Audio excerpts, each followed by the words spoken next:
Hello everybody, welcome to StraightA, Dawson here, back with another video involving NFL free agency predictions. I decided I want to go ahead and knock some of these out, this is going to be the tight end and linebacker version of the free agency market, so please stay tuned for that. But before we get started, please leave a like down below and subscribe to the channel if you have not already, and comment any suggestions you have for the channel below. But without further ado, let's get right into the video.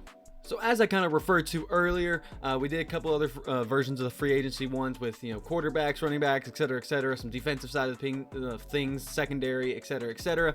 But now we're going to tackle the tight ends and the linebackers. Then we'll have another video sometime this week with the wide receivers, which will be a big one, and some of the defensive ends or defensive lines. I think, yeah, the defensive line. The edges are kind of put into the linebackers and lines, so if in case you're curious about that, these get a little confusing when they get into the defensive line, defensive ends, whatever. It gets where people kind of swap in between stuff during certain situations. So we're just going to jump right into it of some of the biggest names for the linebackers currently. But this has been a really fun video for me to just kind of get used to these players and where they might go and kind of look at what teams really need. So starting off, we got the tight ends. Hunter Henry, I think he's a reliable tight end. He's good. He's going to be a nice lower end paid type tight end. I think he'd go reliably to some teams that just need a good tight end to help further their agenda. I think the Los Angeles Rams are a very good contender. I think they'd probably be the best fit for Hunter Henry, who I think the Rams have a very good dynamic play style, while Hunter Henry is able to adapt a lot to each of the different plays. I think he's a great blocker. I think he's a great pass catcher. I think he fit well in Los Angeles, but I think the Carolina Panthers wouldn't hurt by adding him either. There's a couple other teams that could, but honestly, some teams picking up tight ends are kind of strange right now, so I kind of went with the other routes for other teams. But I think Rams and Panthers can get him cheap enough to add him to the roster.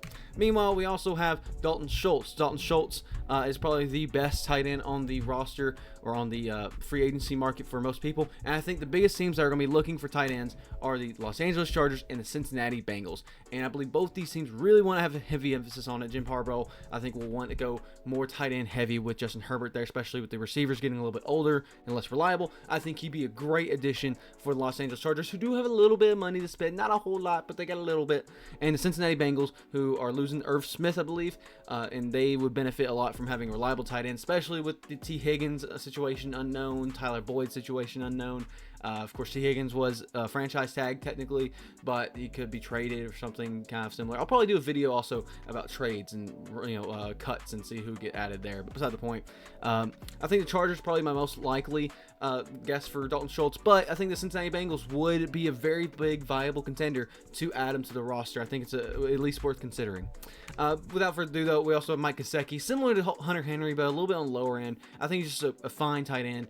He's a notable name, and though he had a good season, I think, a couple years ago, and he's been reliable for the Dolphins. I believe he was on the Patriots before, so he's kind of just there, and I think a couple teams that could do it. I think the Bengals will probably be the ones that end up with him, just because it doesn't seem like they do a whole lot of focus on the tight end position, but Mike Gesicki would be a great tight end to include there for them to include, 600-yard type tight end who could also do a bit of blocking. I put the Broncos here because I like Gesicki. I think he would be good on the team, but also Broncos have a lot of tight ends who I think are versatile already, and they really don't have a whole lot of money to spend anyway, so they probably won't end up with it, but I think they're the next best spot there. Now, there's also two other tight ends who are a little bit older, who their situations are unknown, and this is Marcedes Lewis.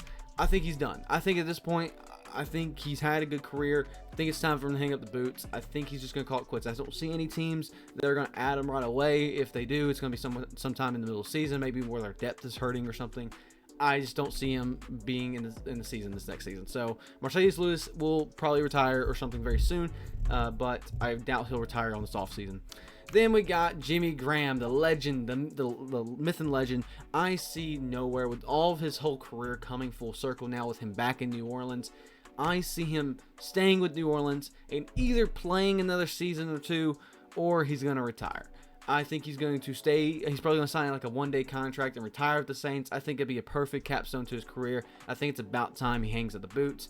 But he may have another year in him where I think he'll probably stay with the Saints for a cheaper contract or something along those lines. I love Jimmy Graham, but it is time for him to hang up the boots. But that is pretty much it for the tight ends. There's not really a whole lot to talk about there. I mean, you could tell, if we're looking at other tight ends here, are kind of notable. I just didn't see any reason to bring them up. You got Jonnu Smith. I just don't think he's these five are the only starter caliber type tight ends. Even then, Marcedes Lewis and Jimmy Graham are more dynamic, switching between two tight end players. But I don't really see Noah Fant being a starter, Austin Hooper, Robert Tonyan, Irv Smith.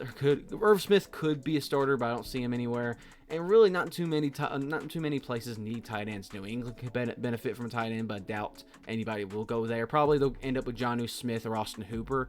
Noah Fant could probably stay in Seattle. They like him there, so we'll see. But that's kind of it for the tight ends. Now, we do have a lot of linebackers, though.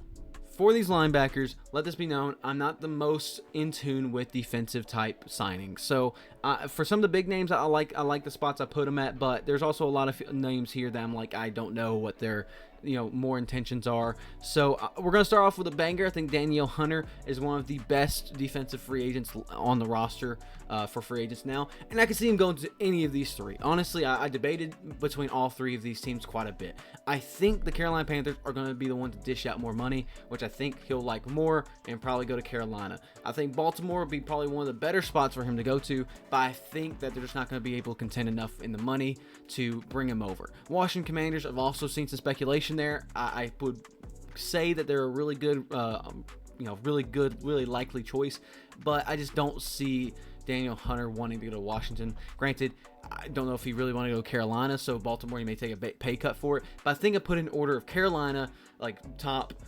Baltimore's right below it, but Washington Commanders are right below the Baltimore Ravens. So I think they're all three pretty close to each other, but I think my bet is on the Carolina Panthers.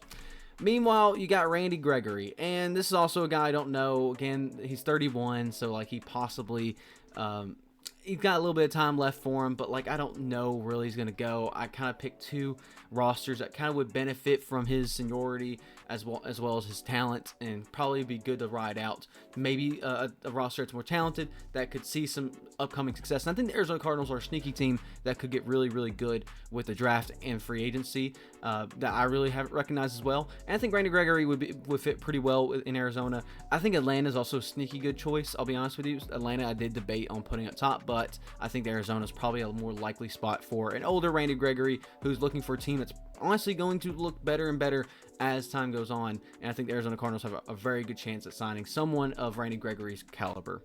Then we got Jerome Baker. Jerome Baker is currently with Miami, and he's done really well. He had a really good season, or at least I shouldn't say really good season, but he had a decent season with Miami, and I think he's a very underrated player. I really like him. I think he brings a lot of enthusiasm to the locker room, and I think that the Chiefs are going to be a little bit in the free agency market. Again, they have a little bit of money because they haven't been splashing a whole lot. I don't know what Patrick Mahomes is going to restructure or not, but I think that they're going to end up with one of the lower caliber linebackers, and that's not to say that he's a bad linebacker. I like Randy Gregory, Jerome Baker, but I don't know if he's going to go to one of the teams that really need one versus the Chiefs, who have a really solid defense, who could benefit from someone who's dynamic like Jerome Baker, as well as just a good personality. I think Andy Reid likes the good personalities there in the locker room, and I think Jerome Baker will likely want to go to a team that wins now. I think the Chiefs are a very likely choice, but I also think Seattle. I think they really need an outside linebacker, especially with Bobby Wagner going out, and I think they're also probably willing to dish out some money, and also a decent team who could revolve their team a little bit more on the defensive side to actually make it really good. So I think Seattle's also a sneaky good choice, but I think likely the Chiefs will be Jerome Baker's landing spot here. Then you got Josh Allen with the Jaguars. I don't know. I'll be honest, this is the one I couldn't figure out anything, and I wanted to put the Jaguars to re-sign him, but I don't see that happening. So I saw the Lions, I saw the Buccaneers need this position. I think the Lions are probably the most likely team for a big caliber outside linebacker like Josh Allen or Danielle Hunter to go to Detroit. The only reason I did put Danielle Hunter in Lions at all pretty much is just because divisional rivals. I don't see that happening usually with bigger players. Now, granted, it does happen, but I don't see it happening here. Josh Allen going to the Lions, but also Tampa Bay, sneaky good team. I think they have really good offense that could benefit from bolstering up the defense a little bit, and I think he could also honestly go to the Buccaneers, but I don't know how much the Buccaneers are really looking for it, while I think the Lions are actively looking for maybe one more defensive line type piece and one more secondary piece. So I'm going to put my money on Josh Allen going to Detroit, but there's a couple other choices that I think Josh Allen could go to. That would be fun, but I think it's likely Detroit here for me. Then you got Bobby Wagner, and this is also another one. I just don't know at his age, and honestly, he's not the best player at this point in his career. He's fine, he's reliable, but he plays every other game type deal.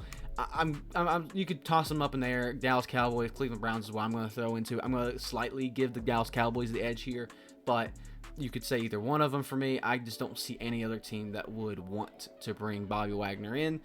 I don't know if Seattle plans on bringing him back in. I don't think so. So I think the Cowboys fit him the best, while I think the Cleveland Browns would also benefit a little bit. But I don't think either one of these teams needs to focus on their defense at all. So you can toss this one up and say, all right, maybe he's done. But I'm going to say these two teams are good landing spots for him. And you got Bryce Huff, who, again, younger player with the Jets, unhappy there. I think he's going to likely move away. And honestly, I really wanted to put the Bills being his landing spot, because I don't think he likes the Jets very much here. And I think that he would love to go to Josh Allen and the Bills defense, especially with how good that team has been. I just don't know if the Bills will be able to dish out enough money. And I debated between the Bears and the Ravens, and you'll see why I didn't put the Bears here in a second. But I'm going to go with the Ravens. I think the Ravens will get a good signing, and I think they're looking to get younger, more dynamic players that could add a lot of structure to that defense that's going to only benefit them in the long run. So I'm going to put my money on the Ravens, but like Bears are right there, right next to them, and the Bills are a decent third, of my choice there. But Ravens are my official choice, with the final person, the biggest name of them all. Well, not the biggest name of them all, but a really big name, Brian Burns. I think he goes to the Bears. He could go also to the Bills, but I think almost undeniably, I think Brian Burns moves to Chicago and goes with the Bears. I think that's a team that there is actively showing progress, but especially on defense, and I think he wants to be a part of a team that's able to be built up and be really, really good, as well as a team that he can thrive in and show off what he can do, and especially a team that can pay him money, and the Chicago Bears can pay him some money. While I think the Bills would be a good choice where if he decides to go to a team that's ready, like definitely ready to win now, he'd go to the Bills. But I think almost undeniably the Bears are my lock-in choice. I hope you guys enjoyed this free agency video, the third iteration. We'll probably have two more parts, the one with the rest of the free agency, as well as then a fifth one with like some cut players or some traded players or something along those lines. We'll see to it, but StraightA Dawson is out. See you guys.